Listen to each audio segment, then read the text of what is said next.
The day I stopped chasing happiness, picture this. You're running on a treadmill that never stops. Sweat's dripping, your legs are screaming, and the little screen keeps flashing just a little more. But the finish line? It's nowhere in sight.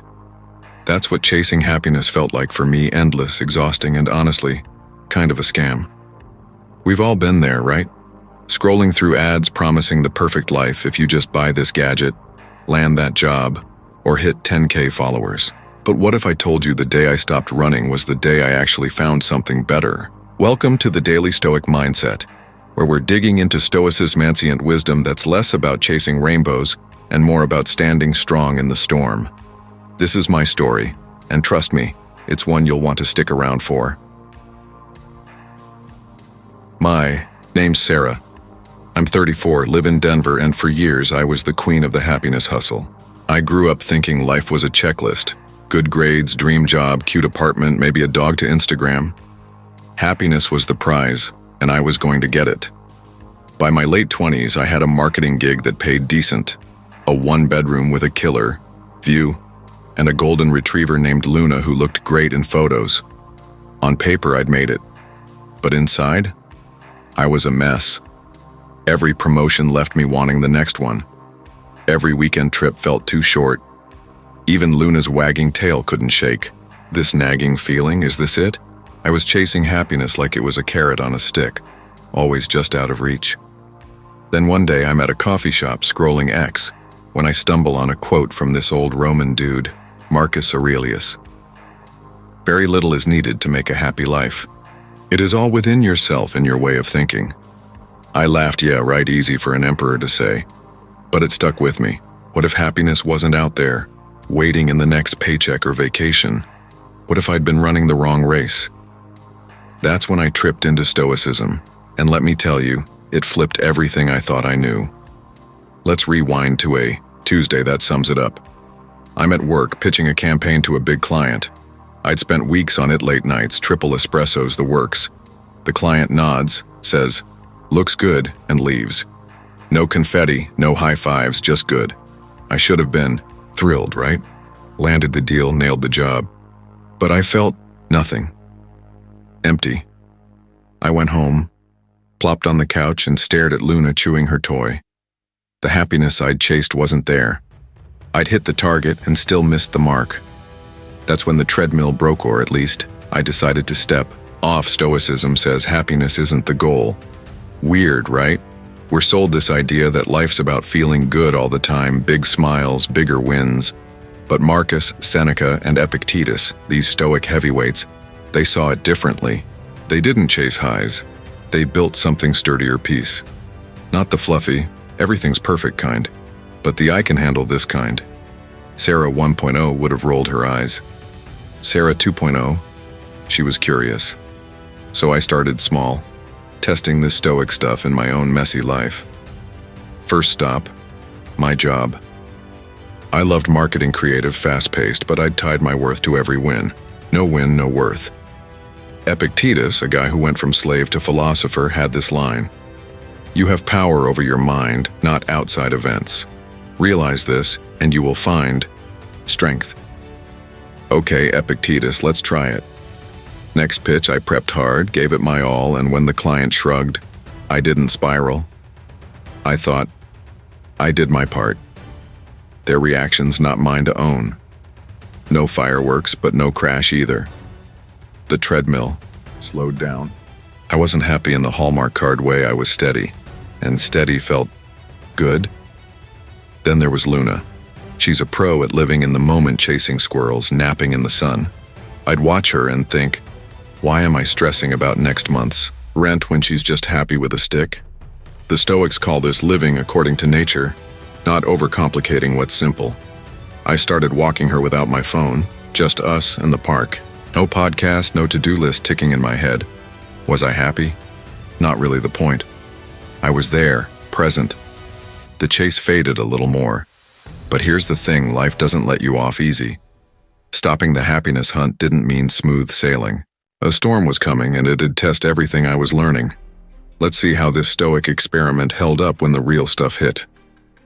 So there I was, Sarah from Denver, starting to get the hang of this Stoic thing. I wasn't chasing happiness like a dog after a mailman anymore.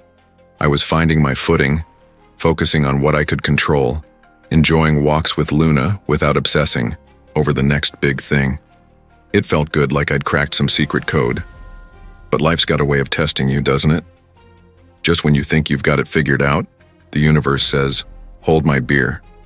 For me, that test came on a random Thursday in March, and it hit like a freight train. I'm at work sipping my third coffee when my boss calls me in. "Sarah, we're restructuring," she says. "Your position's gone. Last day's in 2 weeks. Boom, layoff." Just like that, my steady gig, the one I'd poured years into, was toast. My stomach dropped. My mind raced. Rent, bills, Luna's food. I'd been made it girl, now I was jobless girl. The old Sarah would have panicked, cried in the bathroom, or started doom-scrolling job boards. The beast fear, anger, shame was awake and clawing. But this time I had something new in my corner.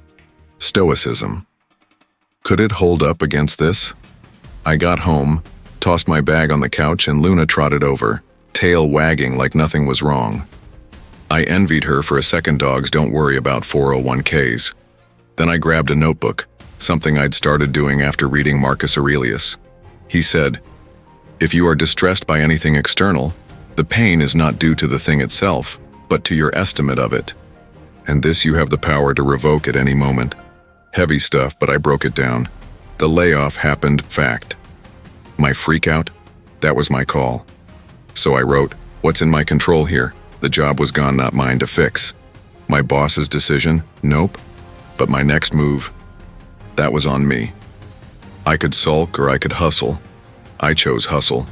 I updated my resume, pinged some contacts, and started freelancing small gigs. Nothing fancy. Was I happy? Not really. I was scared, stressed and mad some days, but I wasn't drowning. The beast was loud, but I wasn't feeding it. Epictetus popped into my head. There is only one way to happiness, and that is to cease worrying about things which are beyond the power of our will. I couldn't undo the layoff, but I could stop letting it own me. Let's try this together. Think of something shaking you up, maybe a fight with a friend or a bill you can't pay. Ask, "What's in my control?" You can't force your buddy to apologize, but you can decide if you'll text first. You can't magic up cash, but you can call and negotiate. It's not about feeling great, it's about acting smart. That's where the Stoics beat the happiness chase. They don't promise sunshine, they give you a raincoat. Back to my storm. Freelancing kept me afloat, but money was tight. One night, I'm eating ramen again when my phone buzzes. It's my mom. "Your cousin Jess just bought a house." So proud. Jess, 28, with her tech job and perfect life. I felt it envy, sharp and bitter. The beast whispered, "She's winning. You're failing."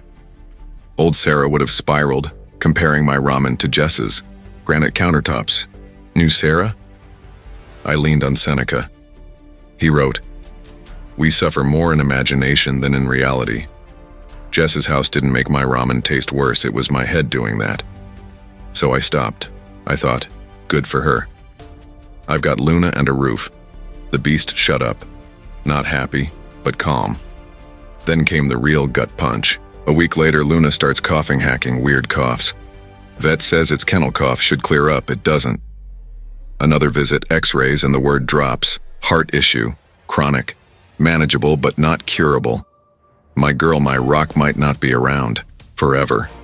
The beast roared fear, grief, that same empty ache from the layoff, but bigger. I could have chased happiness then, begged for a fix, a miracle. Instead, I sat with it. I pet Luna, watched her nap, and thought, she's here now. That's stoic amour, fata-loving your fate, not fighting it. I didn't like it, but I accepted it. The treadmill stopped spinning. This wasn't the end of the storm, just the eye of it. Losing my job and facing Luna's health shook me, but stoicism kept me standing. Next, we'll see how I rebuilt, not chasing highs, but finding something deeper. So there I was, Sarah from Denver, jobless with a sick dog and a bank account that looked more like a cry for help than a safety net. The storm had hit hard, layoff. Luna's heart condition and the old me would have been sprinting after happiness, like it was a Black Friday sale. New job, quick fix, anything to feel good again. But this Stoic experiment was changing me. I wasn't chasing anymore, I was standing still, figuring out how to build something real. And let me tell you, it wasn't pretty, but it was powerful. First up, work. Freelancing was keeping the lights on barely. I'd snag a logo design here, a social media plan there, but it was patchy. One day I'm pitching a small business owner over Zoom, and he's nitpicking every detail. "Can you make it pop more?" he says, like I'm a magician. The beast frustration starts growling. I could have snapped or groveled for his approval. Instead, I remembered Marcus Aurelius. You don't have to turn this into something, it doesn't have to upset you. His pickiness wasn't my problem, my job was to do the work. I said, I'll tweak it. Let me know what you think. Cool, calm, done. He signed off and I didn't carry the stress home. That's the Stoic discipline of action, do what you can, let the rest roll off. It wasn't glamorous. No corner office, no big paycheck. But I started stacking gigs and something clicked. I didn't need success to feel okay. Success was the old happiness carrot shiny, dangling, always a step away. Stoicism swapped that for effort. I showed up. I delivered, and that was enough. One client liked my stuff so much she referred me to a friend, and suddenly I had a little pipeline going. Was I happy? Not jumping for joy happy. But I was steady, and steady was starting to feel like gold. Then there was Luna. Her heart meds were working, sort of. She'd have good days, chasing her tail like old times, and bad days, panting on the couch. Every cough twisted my gut. The beast worry sadness kept pacing. I could have chased a cure, some fairy tale ending where she'd live forever. Instead, I leaned on Seneca. What need is there to weep over parts of life? The whole of it calls for tears. Life's not permanent, not for Luna, not for me. So I stopped wishing for fixed and started soaking up now. We'd sit on the porch, her head in my lap, watching the sunset. No chasing, just being. Amor fataloving what has turned those moments into something deeper than happiness. Let's try it. Think of something you're clinging to, a goal, a fix, when this happens, I'll be good. What if you let go? Not gave up, but stopped betting everything on it? For me, it was the perfect job and Luna's health. I still worked hard, still gave her meds, but I quit tying my worth to the outcome. The beast calmed down when I did. What's your let go thing? A promotion? A relationship? See what happens when you focus on the doing, not the winning. Back to rebuilding. Money was tight, so I cut corners. Goodbye, takeout. Hello, cooking. One night, I'm chopping veggies, Luna napping nearby, when my phone pings. It's Jess again, Cousin, with the house posting about her new pool. The beast nudges me. Envy. She's got it all. You've got nada. Old Sarah would have scrolled and sulked. New Sarah? I tried negative visualization, a Stoic trick Seneca loved. Picture the worst. No Luna, no apartment, no food on the table. Then look around. Luna's here. I've got a roof. This soup smells decent. Jess's pool didn't take that away. I smiled, stirred the pot, and let it go. Not happy. Grateful. Big difference. Then a break came. A freelance gig turned into a part-time offer, remote, flexible enough to breathe easier. I took it. Not because it was the dream, but because it worked. The Stoics call this living according to nature, taking what's given and making it yours. I wasn't chasing the corner office anymore. I was building a life I could stand in. Luna. Got a new bed, comfy, not fancy, and I got a routine. Work, walks, quiet nights. The beast still growled bills, bad days, but I wasn't running from it. I was facing it. This wasn't the end game, though. Life's not a movie where the credits roll on a perfect scene. A bigger test was coming on that had pushed this Stoic stuff to the limit. Let's see how it held up when the past came knocking. Things were settling for me. Sarah from Denver. The part-time gig was paying the bills. Luna was hanging in there with her heart meds, and I'd traded the happiness chase for something quieter. Call it peace. Call it grit. I wasn't bouncing around like a sitcom character, but I was okay with that. Stoicism had me focusing on what I could control, letting go of the rest, and it was working. Then one Saturday, the past showed up uninvited, and it brought the beast along for the ride. I'm sipping coffee, Luna sprawled on the rug when my phone rings. It's a number I haven't seen in years, my ex, Ryan. We dated in my 20s, back when I thought happiness was a boyfriend who checked all the boxes. Charming, ambitious, good with dogs. It ended ugly. He cheated. I cried, we yelled, and I swore I'd never look back. Now he's on the line, voice shaky. Sarah, I'm in town. Can we talk? The beast anger, hurt, a whole mess of old junk rears up fast. I could have hung up, let it fester. Instead, I said, okay. One coffee. Why? Because stoicism isn't about running, it's about facing. We meet at a diner. Ryan looks older, tired. He starts with, I messed up back then. I'm sorry. My gut twists. The beast wants to snap, too late, or dredge up every fight we had. But I hear Marcus Aurelius in my head. The best revenge is to be unlike him who performed the injury. Ryan hurt me. I didn't have to hurt back. So I listened. He's been through his own storms, lost a job, got sober, trying to fix things. It's not a sob story, just a guy owning his mess. I don't forgive him, not yet, but I don't hate him either. I say, thanks for saying it. I'm good now. The beast quiets, not happy, not sad, just clear. This is stoicism in the deep end. Ryan's call could have sent me chasing old highs. What if we'd worked, or old lows? He ruined me. Instead, I stood still. Epictetus said, men are disturbed not by things, but by the views they take of them. Ryan was a thing that happened, not my whole story.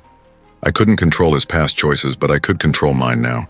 I walked away lighter, not because we're buddies, but because I didn't let the beast drag me back. Try it yourself. Think of a ghost ex-old friend, a grudge. What's your view? They owe me? I'll never heal? Flip it. It happened. I'm here. You don't have to fix it, just see it straight. For me, Ryan's apology didn't erase the hurt, it cut the cord. The beast lost its grip when I stopped chasing closure and just took the moment for what it was. Back home, life kept moving. Luna's good days outnumbered the bad, and I'd sit with her, grateful for every wag. Work picked up a steady client, offered more hours. I wasn't rich, but I wasn't ramen only either. One night, I'm cooking real food this time when my mom calls. Jess is engaged, she gushes. The beast nudges. Envy again. Jess with her house, pool, now a ring. I could have chased that why not me spiral. Instead, I pulled Seneca's trick. We suffer more in imagination than in reality. Jess's wins didn't shrink mine. That's awesome, I said, and meant it. The beast slunk off. Then a small win hit. A friend from my old job emailed, we're hiring again. You in? It wasn't my dream gig, but it was full-time, stable. I took it, not chasing the corner office, just taking what fit. The Stoics call this living according to nature, working with what's real, not what's shiny. Luna got a vet checkup, stable, not worse. I got a paycheck. The beast still growled, traffic jams, rainy days, but I wasn't feeding it. I was ruling it. This wasn't the finish line. Life's not that neat. A bigger wave was brewing, one that'd push this stoic piece to its edge. Let's see how I held on when it crashed. So there I was, Sarah from Denver, piecing life back together. The new job was steady, Luna was holding on, and Ryan's ghost was laid to rest. I'd stopped chasing happiness, swapped the treadmill for solid ground thanks to stoicism. I wasn't floating on cloud nine, but I was standing tall, handling what came my way. Then just when I thought I'd found my rhythm, life threw one last curveball, a wave big enough to test everything I'd built. It's a Friday. I'm at the vet with Luna for a routine check. She's been slower lately, but I figured it was age, meds, the usual. The vet's face tightens as she listens to Luna's chest. Her heart's struggling more than we thought, she says. We can adjust meds, but it might be time to think about what's next. Next? That word lands like a brick. Luna's not just sick, she's fading. The beast, grief, fear, helplessness crashes in hard. I could have chased a miracle, begged for more time. Old Sarah would have. New Sarah? I took a breath and faced it. I get home. Luna curls up beside me and I just sit there petting her. The beast's loud tears are falling, but I hear Marcus Aurelius. The universe is change. Our life is what our thoughts make it. Luna's leaving is change, brutal but real. My thoughts? I could make it torture. Why her? Why now? Or truth? She's been my girl. I've got today. I choose truth. Amor fati kicks in loving fate, not cursing it. I don't chase happiness in some fantasy fix. I hold her, feel the weight, and let it be. The next week's a blur. Luna's weaker, won't eat, barely moves. I call the vet to come over. It's time. She's in my lap, eyes half open, and I whisper, "You're enough. You're..." The needle goes in, she's gone, and the silence is deafening.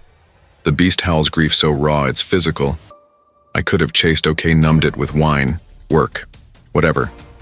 Instead, I sit with it. Seneca's voice cuts through. What need is there to weep over parts of life? The whole of it calls for tears. Luna's gone, but she was here. I bury her in the backyard, plant a little daisy over her, and cry hard. Not chasing happy, just feeling real. That's the Stoic edge. It doesn't dodge. Pain, it meets it, Epictetus said. You have power over your mind, not outside events. Realize this and you will find strength. I couldn't keep Luna, but I could keep me steady, not shattered. Work's a slog after that, clients nag. Deadlines loom, but I show up. The beast growls when I see Jess's wedding pics online or when Ryan texts, "Heard about Luna, sorry." I don't chase old highs or lows. I nod. Move on. Thanks. I text back. Done. Days turn to weeks. I adopt a new routine: coffee, work, walks alone. The job's fine, not a dream, but mine. I cook again, call mom, live. One night, I'm flipping through my notebook pages of what's in my control, let it go, and it hits me. I stopped chasing happiness that day at the vet. Not because I gave up, but because I found something better. Peace, resilience, call it what you want, it's not a high, it's a hold. The beast still stirs traffic, bills, quiet nights, but I don't run. I rule, you've seen. It job gone, Luna fading, Ryan's shadow. I use Stoic tools. Control what you can, love what is, see it clear. It's not a fairy tale, it's a fight, and you can win it. Next time you're chasing happy, erase a win, a fix pause. Ask, what's mine to do? What's enough? You might find the chase isn't worth it. I did. This is the daily Stoic mindset, real stories, real stoicism, real life. If I can stop chasing and start standing, you can too. Subscribe now, we've got more coming. Next time, another tale of ditching the treadmill for the truth. See you there.